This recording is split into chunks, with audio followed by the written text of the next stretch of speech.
നമ്മെ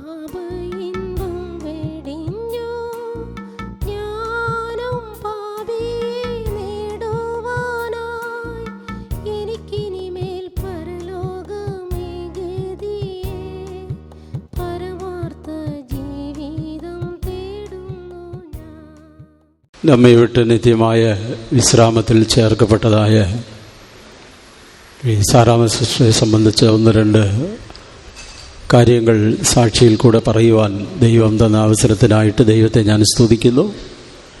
ആദ്യമായിട്ട് കോട്ടയത്തെ സെൻട്രപ്പച്ചൻ ഈ ശുശ്രൂഷയിൽ വന്ന് സംബന്ധിക്കണമെന്ന് ആഗ്രഹമുണ്ടായിരുന്നു. എന്നാൽ ഈ അടുത്ത സമയത്താണ് ഇവിടെ കടന്നു വരികയും ഈ സാറാമ്മ സിസ്റ്ററെ കണ്ട് പ്രാർത്ഥിച്ച് പോകുവാനിടയായിത്തീരുന്നു. അതുകൊണ്ട് അപ്പച്ചൻ്റെ പ്രത്യാശയും സ്നേഹവും ഈ തരുണത്തിൽ അറിയിക്കുകയാണ്. ദൈവത്തിന് സ്തോത്രം. 1996 തൊട്ട് ഈ സാറാമ്മ സിസ്റ്ററിനെ എനിക്കറിയാം.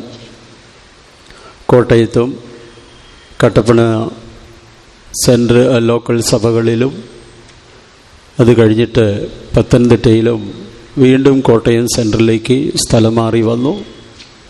അത് കഴിഞ്ഞിട്ടാണ് ഈ കൊട്ടാരക്കരയിലേക്ക് തനിക്ക് സ്ഥലമാറ്റം കിട്ടിയത്. തൻ്റെ ശുശ്രൂഷ എപ്പോഴും എല്ലാവർക്കും ഒരു അനുഗ്രഹമായിരുന്നു. മഹത്വത്തിൽ ചേർക്കപ്പെട്ടതായ സമലൂട്ടി അപ്പച്ചൻ എപ്പോഴും അക്കാര്യം പൊതുവേദികളിൽ പറയുമായിരുന്നു. സിസ്റ്റർ സാറാമ്മയുടെ ശുശ്രൂഷ എത്രമാത്രം അനുഗ്രഹിക്കപ്പെട്ടതാണ് എന്ന് ഓർമ്മിപ്പിക്കുന്നത് ഞാനിപ്പോൾ ഓർക്കുകയാണ്. 2 വർഷത്തോളം ഇവിടെ കർത്താവിൻ്റെ ശുശ്രൂഷ ചെയ്യുവാൻ കർത്താവ് എനിക്കും ഈ സെൻറ്ററിൻ്റെ ലോക്കൽ സഭയിലായിരിക്കുവാൻ ദൈവം സഹായിച്ചു. ആ സമയത്ത് ഒന്നുകൂടെ ഈ പ്രിയ സാറാമ്മ സിസ്റ്ററുടെ ശുശ്രൂഷ കാണുന്നതിനും കേൾക്കുന്നതിനും മാത്രമല്ല വളരെ താഴ്മയുള്ളതായ ഒരു ശുശ്രൂഷക്കാരിയായിരുന്നു. ഇത്രയും പാട്ടുകൾ നന്നായിട്ട് അറിയാം എങ്കിലും ഒരു കൺവെൻഷനൊക്കെ കഴിഞ്ഞിട്ട് നമ്മെ കാണുമ്പോൾ വന്ന് ചോദിക്കും, എങ്ങനെയുണ്ടായിരുന്നു, ആ പാട്ട് തെറ്റിപ്പോയോ, അല്ലെങ്കിൽ അതിന് ട്യൂൺ എന്തോ ഒരു ചെറിയ വ്യത്യാസം എനിക്ക് തോന്നി എന്നൊക്കെ ഞങ്ങളോട് വന്ന് ചോദിക്കുന്ന പതിവുണ്ടായിരുന്നു. ചിന്തിക്കാറുണ്ട്, ദൈവത്തിന് സ്തോത്രം, എത്രയോ നന്നായിട്ട് ഈ ശുശ്രൂഷ ചെയ്യുന്ന തനിക്ക് ഇത്രമാത്രം താഴ്മയുണ്ടല്ലോ എന്ന് ചിന്തിക്കുവാനിടയായിത്തീരുന്നു. പല സമയങ്ങളിൽ താൻ ശാരീരിക കഷ്ടതയിലായിരുന്നപ്പോൾ തന്നെ വന്ന് കാണുന്നതിനും പ്രാർത്ഥിക്കുന്നതിനും കർത്താവ് എനിക്കും അവസരം ഒരുക്കി തന്നു.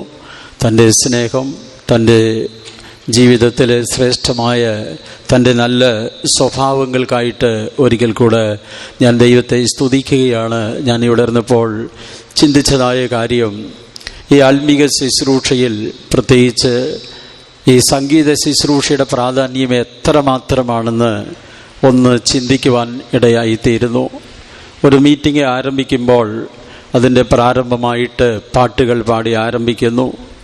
അതിൽ ശുശ്രൂഷ അവസാനിപ്പിക്കുമ്പോൾ ഏതാണ് അത് പ്രസംഗിച്ചുവോ, ഏത് വാക്യത്തിൽ ദൈവത്തിൻ്റെ ആത്മാവ് സഭയോട് ഇടപെട്ടുവോ അതിന് പര്യാപ്തമായ വാക്യങ്ങൾ അതിനോട് ചേർന്നതായ പാട്ടുകൾ പാടി ദൈവത്തിൻ്റെ ആ ശുശ്രൂഷയ്ക്ക് കൈത്താങ്ങ് കൊടുക്കുകയും മറ്റുള്ളവർക്ക് അനുഗ്രഹമായി ഈ മഹത്തായ ശുശ്രൂഷ ചെയ്യുവാൻ പ്രിയ സാറാമ്മ സിസ്റ്റർക്ക് ദൈവം കൃപ നൽകിയല്ലോ. പഴയ നിയമ കാലഘട്ടങ്ങളിൽ യുദ്ധ സമയങ്ങളിൽ പാട്ടുകാരെ മുൻപിൽ നിർത്തിയതായി തിരുവെഴുത്തിൽ നമുക്ക് കാണാം.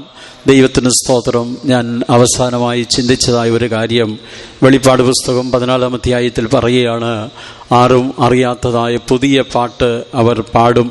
കഴിഞ്ഞ സമയം വരെയും ദൈവത്തിന് സ്തോത്രം ഓരോ വർഷങ്ങളിലും ചെന്നൈയിലും ഇപ്പോൾ ഈ അടുത്ത സമയത്ത് നമ്മുടെ എറണാകുളം കൺവെൻഷൻ അതിന് പുതിയ പാട്ടുകളൊക്കെ ഞങ്ങളെ പഠിപ്പിക്കുമായിരുന്നു.